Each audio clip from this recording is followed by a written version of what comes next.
Good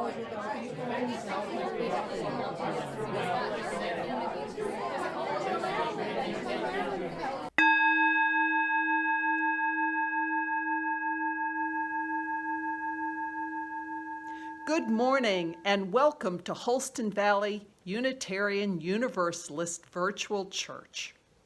My name is Tish Kashdan and I serve the church as a member of the Religious Services Committee. I am glad that even though we cannot physically be together, we can meet virtually with this pre-recorded service. Today, our speaker is Reverend Amanda Schuber, a longtime Unitarian Universalist. She has served our denomination in many ways before deciding to earn a Master's of Divinity at Starr King School for the Ministry. She is now in her third year there. Focusing her education at the University of Alabama on oppression studies, she is an active advocate for LGBT rights. For 15 years, she has helped HVUUC congregations as a Beyond Categorical Thinking facilitator, assisting them to examine biases in the ministerial search process. We welcome her in the pulpit today. As we light this chalice, let us remember the words of our fellowship invocation. We work together as a church to transform ourselves, our community, and our world by sharing love, pursuing justice, and seeking wonder. For music today, the Holston Valley Unitarian Universalist Church Choir and congregation will sing, "We're Going to Sit at the Welcome Table," found in our hymnal.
By Kathryn Otoshi. Blue was a quiet color. He enjoyed looking up at the sky, floating on the waves, and on days he felt daring, splashing in rain puddles. Every once in a while, he wished he could be more sunny like yellow, or bright like green, or more regal like purple, or outgoing like orange. But overall, he liked being blue, except when he was with Red. Red was a hothead. He liked to pick on Blue. "Red is a great color," he'd say. "Red is hot. Blue is not." Then Blue would feel bad about being blue. Sometimes Yellow comforted Blue. "Blue is a very nice color," she'd say. But Yellow never said that in front of Red. She never said, "Stop picking on Blue." Green, purple, and orange thought Blue was nice too, but they never told Red to stop either. Every time Red said something mean and no one spoke up, he got bigger and bigger and bigger. Soon, Red grew so big that everyone was afraid of him. No one dared stop him. Red picked on all the colors. Then everyone felt a little blue. Until one came along. He had a different shape with bold strokes and squared corners. He was funny and made the colors laugh. Red saw this and got very hot. "Stop laughing," he told Yellow. "Stop laughing," he told Green. "Stop laughing," he told Purple and Orange. And they did. Red went right up to one. "Stop laughing," he told him. But one stood up straight like an arrow and said, "No." Red was mad, but one wouldn't budge. So Red went away. One turned to the colors and said, "If someone is mean to me and picks on me, I for one stand up and say no." Then Yellow felt brave and said, "Me too." Green agreed and said, "Me 3." Then Purple became 4 and Orange became 5. Blue saw the colors change. He wanted to count. Red grew hot. He felt left out. He grew hotter and hotter and hotter. Red raced over to Blue and said what he always did. "Red is hot, Blue is not." But this time, Blue stood up tall and became 6. "Red can be really hot," he said, "but Blue can be super cool." Red blew a fuse and tried to run over Blue. But everyone took a stand and said no. Seeing them stand tall made Red feel very, very, very small. Then Red turned even redder and turned to go away. Blue called out, "Can Red be hot and Blue be cool?" Red stopped in their tracks. "Red can count too," said one. Red rocked and rolled and turned into 7. "Everyone counts," they shouted. Then Red laughed and joined in the fun, because sometimes it just takes one. Thank you, Reverend Schuber. We will now sing Loving Kindness. Please light a candle to dispel the darkness, to honor someone or some event, or to bring light to a memory.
Good morning. It's a pleasure to be with you. "I have 2 mommies," she proudly exclaimed, in the resounding voice that only a toddler can master. That kind of voice that demands your attention and seems to have a permanently broken volume control. There, standing in the grocery checkout line early on a Saturday morning, my then 2-year-old daughter, Nora, had once again decided that the friendly cashier, who had simply asked how old she was, really wanted to know if she had a mommy and a daddy. This scene had played out numerous times over the preceding weeks. in the shoe store, the doctor's office, everywhere we went. Nora seemed to be wholly possessed by this particular fact of her life, and felt inclined to share the news with anyone and everyone who dared venture within 30 feet of her. As every time before, this scene proceeded much like a scripted play. The cashier's smile skewed a bit. She had a searching look all over her face, and she said, "What did you say, honey?" And like every time before, I jumped in quickly. "Oh, you know, toddlers, who knows what she says? I swear I can barely understand her myself most of the time. My, what a beautiful ring you have on." Only this time was different. This time, my precious daughter sat in the cart in front of me at eye level.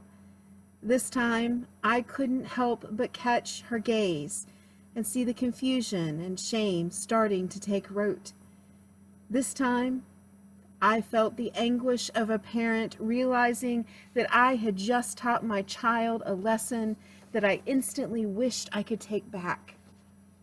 In that moment of rapid diversion, that verbal sleight of hand, the redirection of a potentially uncomfortable confrontation, I had taught my daughter to be ashamed of our family. I had taught her fear. I had taught her the beginning steps of a dance that I swore to protect her from. I had made a quick decision to neatly pack up that moment in a box, to tie it with a pretty ribbon, one that made my existence as both a parent and a lesbian far easier for the world to digest, or better yet, just ignore. From the earliest of ages, we are taught to put things into categories. Any Sesame Street fan, parent, or grandparent of a Sesame Street fan probably knows the famous song, "One of these things is not like the other. One of these things just does not belong." At 1 year old, children are able to distinguish difference. And those categories, they provide our lives with order, structure, understanding, and even comfort. They let us know where things or people belong. Like I imagine most of you have, spent a great deal of time thinking about where I belong. And this weekend, I have worked with you to think about who belongs here with you, in this community, in that pulpit. I have helped you unpack your boxes, hopefully to see what is held or what may be hiding inside of them. Now, you should know a little bit more about me. I grew up in Alabama, the first grandchild in a large and proper Southern family. I was brought up to be attentive to all the best Southern graces, and I can still set a formal table with my eyes closed. I attended college, I was active in my community, and I performed in voice, theater, and concert symphony. I was the apple of my family's eye, and I sat on a pedestal that was not only high, but precariously grounded in my ability to do no wrong and, for God's sake, never embarrass the family. Needless to say, my fall from that pedestal was a long but quick descent. I was 22 years old when I came out as a lesbian and gay rights activist on CNN. Yes, you heard me right. CNN, your source for up-to-the-minute news. Now, I will admit that my decision to give an interview to a local TV station at the annual Gay Pride Festival, probably not one of my brightest ideas. But I had no way of knowing that CNN would pick up the feed, or furthermore, that some aunt 3 times removed would see the news, call my very conservative grandmother, and the cards would fall. The fallout was not at all pretty. My mother had known my secret for a while and had only really cared about my safety, my happiness. I wish I could say the same for the rest of my family, who for nearly 12 years felt betrayed, ashamed, and horribly embarrassed. I'm happy to say, though, that after time and great-grandchildren, things have greatly improved, and my family now accepts and loves my partner and our children with open arms, at least behind closed doors. I had only unpacked my identity in a very limited way for my family. I had allowed them to see only the pieces of me that I thought they could handle. They only saw the proper, well-mannered, always amenable, and eager to please side of me. It could be argued that if they had dug deeper, had looked a little bit harder, and quite possibly if I had felt just a little bit safer, the other sides of my life would have shown through.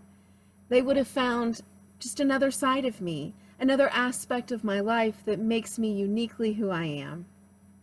Unfortunately, though, once they were allowed to see the parts of my life that identify me as a lesbian, all other accomplishments and identities were lost to the glaring background of what they saw as my difference from them. Gone were all the accomplishments in theater. Gone were the hundreds of volunteer hours that earned me scholarship to college. Gone was my identity as the beloved grandchild. All were replaced with an otherness and an inability to see me as a whole person. Emerson wrote, "People only see what they are prepared to see." And I can tell you now that it is a sad reality that seldom are we prepared to challenge what we think we know. On New Year's Eve 2000, I came out to my best friend from high school. And for the next year, she would introduce me as, "This is my lesbian friend, Amanda." And I could never decide if this pronouncement was a badge of honor or a tidy warning label. But I believe that fair is fair. So I ventured to start introducing her by saying, "This is my Christian friend, Gase." She was clearly confused, and after a few minutes, she started to understand the problem. So I'm sure you see the point here. Even though she had known me for years prior to my coming out, by labeling me, she had created a social shorthand, boxing me up neatly to give social cues to the rest of the world. She had also unintentionally stripped me of all other identities. Now I'm confident there's not one person sitting here today that is one-dimensional. We have all spent our lives trying on new identities, casting off those which we have outgrown, and evolving into who we are today, in this moment, in this space. We have learned how to package up our identities, and when it is necessary, and far too often only when it is safe, to unpack those identities for the rest of the world. Now, what I have shared with you this morning are just mere fragments of my story, small snapshots of a lifetime. My identity has shaped me, has hindered me, and has compelled me to become a Beyond Categorical Thinking facilitator. My experiences with identity consistently reaffirm my belief that it is essential to hear each other's stories and to understand each other's truth, to meet people where they are, lest we fall into the trap of boxing people up for our own comfort. That Saturday morning, as I buckled her into her car seat, Nora spoke for the first time since I had hurriedly redirected the cashier's attention. "I have 2 mommies." She said it in a near whisper. And as I looked at those sapphire blue eyes, I couldn't help but feel the tears well up in my own.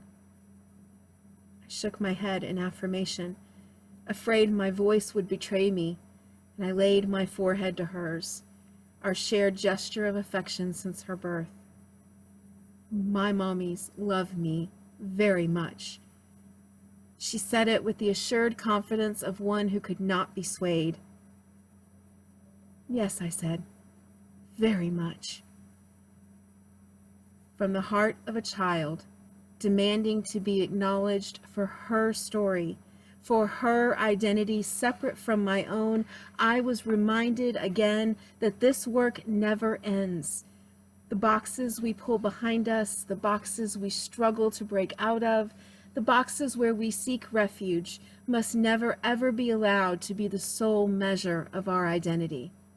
There is not a box big enough to contain our messy lives or our ever-changing selves. I have asked you to look inside your boxes, to dig deep into the dark and scary places, to stretch, possibly bust a few seams here and there. I've asked you to share your stories, to witness the transformative power of really knowing someone beyond labels, beyond boxes, and certainly beyond categories. Amen. Blessed be. Shalom.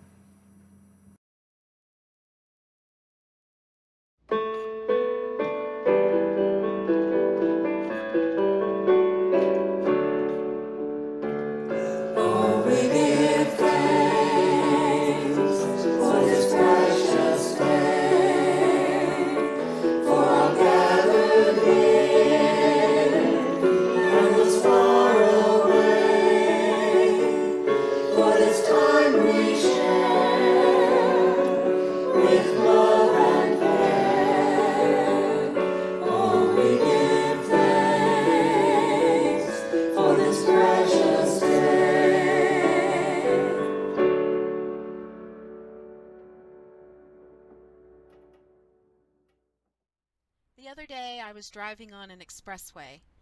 These days, expressway driving seems a frantic enterprise. Near one of the exit ramps, one of the highway denizens, a behemoth semi, had pulled over onto the berm. The driver had emerged and was gathering some wild plants along the side of a road. In that moment, another stereotype bit the dust. I know what truck drivers are like. They are strong, burly masters of profanity, rootless gypsies who have neither homes nor families. They care not a whit for sunsets, mountain peaks, seashores, or wildflowers. But now I have seen one take the time to stop and look carefully at the splendor by the roadside. I've been by that very spot numerous times. Not once did I take the time or trouble to stop and look at the miracle of leaf and flower. Goodbye, shattered image. I think I shall not miss you at all. You were, it should be said, quite convenient. You allowed me the luxury of not having to think of truck drivers as real people, as varied as the vast diversity of wildflowers. Stereotypic thinking does not impart solidarity or dimensionality to an object. Quite the opposite. It dispenses with the details of individuals by making them members of a class of things, all of which have identical characteristics. Well, all truck drivers do have a common characteristic. They do drive trucks, but that may exhaust the list of the characteristics that they share. There's one of them, at least, who notices what is growing beside the road. Quite a feat, actually, at 70 miles an hour. Our time together is nearly finished, but our work is not done. May our spirits be renewed and our resolve strengthened as we meet the challenges of the week to come. Please help me close this service now. We extinguish this flame, but not the light of truth, the warmth of community, or the fire of commitment. These we carry in our hearts and share with all the world. My name is Charlie Stewart, and I am happy that you could join us today. Please come back whenever you like. We will post another virtual church service next Sunday. Please contact the minister or the caring team if you or someone you know needs help during this time. Our services are recorded in advance, so current events may move faster than our ability to address them in a timely fashion. However, you can find up-to-date information on local events, social justice issues, inspiration, and content for all ages on our Facebook page.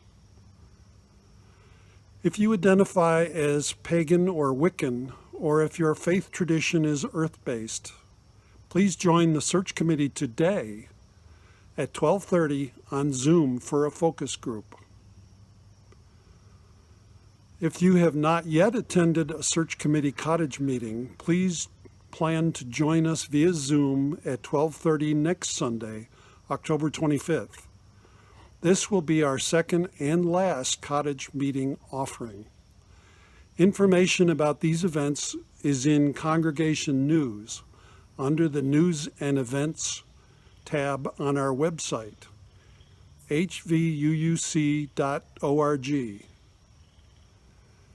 To close our service, the HVUUC Choir and congregation will sing "When Our Heart is in a Holy Place" from the new hymnal. As you make your way through the week, remember that you are good, you are loved, we all need a little work, and we're all in this together. Nothing left to say but, yay, church!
Sacred space, and the God of our hearts